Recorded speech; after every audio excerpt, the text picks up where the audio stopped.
What's up, guys? This is That PlayStation Gamer. Today I'm going to talk to you guys today about Horizon franchise and why I think this has become Sony's new mascot franchise for PlayStation going forward. And yeah, it's probably not that much of a shocker these days to say that because, like, a look of all the IPs Sony has, this one seems like it's the one that's getting the most love. It's getting the most games made out of it. I know technically, like, Spider-Man technically would count, but like not really because it's not a IP Sony owns. It's more like a IP they're licensing. So, like, what it's like the big homebrewed, IP Sony keeps like kind of just showing more and more of. It's gonna be Horizon, or it could be The Last of Us. And some people might say Uncharted, some might say Ratchet and Clank. Yes and no, because like that's the kind of the weird thing here, because like those games, their IPs are still valuable, they're still important, but it's like they're still not as relevant as Horizon. Now, for the record, I'm not saying that these, those IPs are not relevant. Fuck no. The Last of Us has proven its relevancy for a while now. But it's like Horizon's kind of that franchise that just kind of keeps sticking around. The more we see of PlayStation, it's like the more you see Horizon games. It's kind of like the same thing with Mario and Zelda for Nintendo. You see enough Mario games, you need to see enough Zelda games, those are associated with Nintendo. And Horizon's becoming that. Same thing with Xbox and Halo. And I I'm kind of mixed about this, if I'm being honest. Like, if I'm being honest, like, I'm not the biggest fan of Horizon. Like, I don't think Horizon series is bad by a stretch of imagination, but I also don't think it's like the most revolutionary concept out there. I do think there are some core things about the Horizon series that's very interesting. I love the post-apocalypse stuff, but I love that it's not zombies. I like it's robots.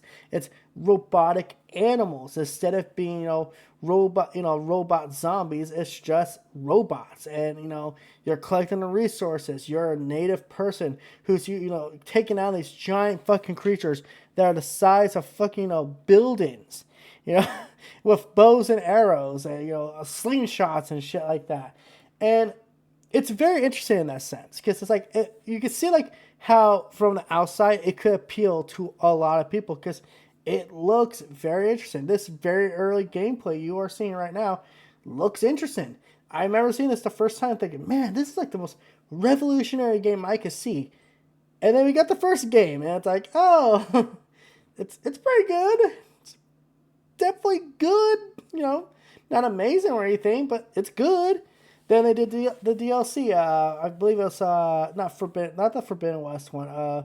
Frozen Wilds, I believe is the name. And I was like, hey, that's pretty damn good for DLC. Fits perfectly into the story. It's more like a little bit of side content. And then they were like, hey, here's the sequel, Horizon Forbidden West. I actually think it's pretty damn good. Obviously I don't think it's like the most revolutionary game ever, but I do think it's fine. I think it works. And they did the DLC for that. I was like, okay, again, it's, more of the same, but I liked what I played before. I just wish it was a little less busy because, it had like a shit ton of things to do. And I like the creation, how they created the creatures and all that. I like the lore behind Horizon. And in fact, I liked how in Forbidden West they kind of addressed one of the questions I kind of in the back of my head, and that was, why didn't people go up into space when all this shit was happening? Like, that would have been much easier, wouldn't it? Then it's like, Forbidden West, it's like, they heard that, they're like, oh yeah, we could do that, can't we? It makes the story a little busier, but overall, it's like, one of those things I'm pretty sure a lot of people were, when they're playing the game, like, wait, why didn't it just go into space? So, that was cool. And I do like that, the first Horizon game is getting a remaster. Now, listen, for the record, I'm only saying that. I am only saying that because it's so damn cheap. It's only $10 if you have Horizon. Even if you have a physical version of the original launch of the game, you could get it for $10.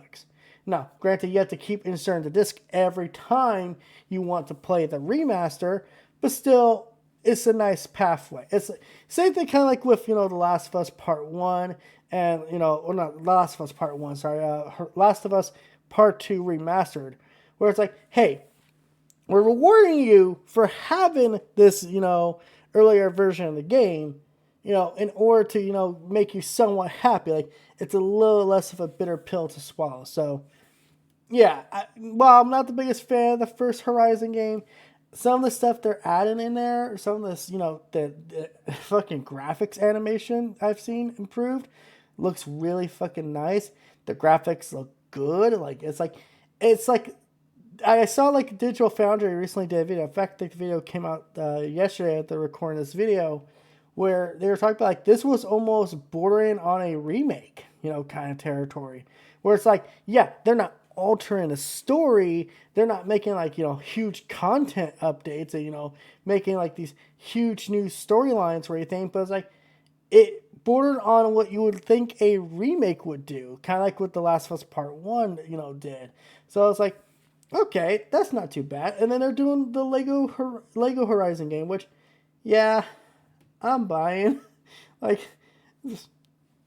I'm just gonna buy it because it looks fun. It looks like a mindless, fun little game. And see, the fact they've kept Horizon in the spotlight for so long tells me Sony's looking at this as one of their key IPs going forward. And the fact that Horizon has so much fucking merchandise, guys, they use this fucking IP for anything they can. They used it for Genshin Impact. They used it for fucking Fortnite. They make toys. They make plushies. They make anything out of this fucking IP they can.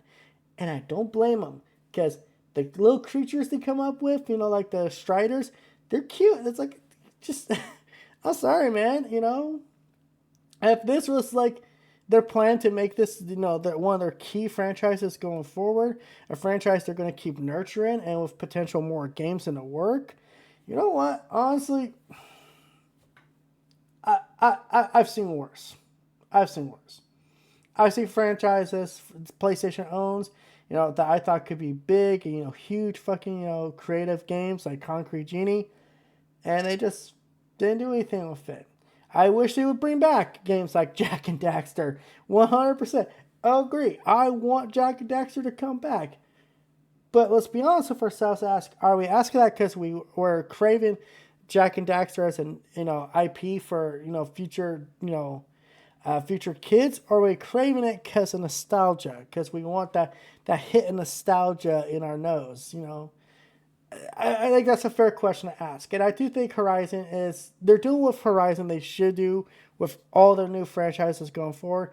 And that's just nurturing and caring for it the fuck out of it. So, I don't know. This video is kind of everywhere, but I'm just being honest here. Like, I think Horizon, while it's not the most interesting franchise, I've seen worse. I've seen franchises that have been dropped after one game. I've seen franchises they desperately try to make, huge and don't pan out. So, hey, sometimes shit just happens. So, until next time, guys, this is That PlayStation Gamer signing out. Tell me what you guys think of the Horizon franchise. Do you like it? Do you dislike it? Or are you in the middle like me, where it's like, there's some things about it you like, there's some things you dislike about it, there's some things you wish, they would change, some things they would do better. Let me know what you think in the comments section below. And until next time, guys, don't forget to, like, comment, subscribe, and all that YouTube hour and BS. Bye.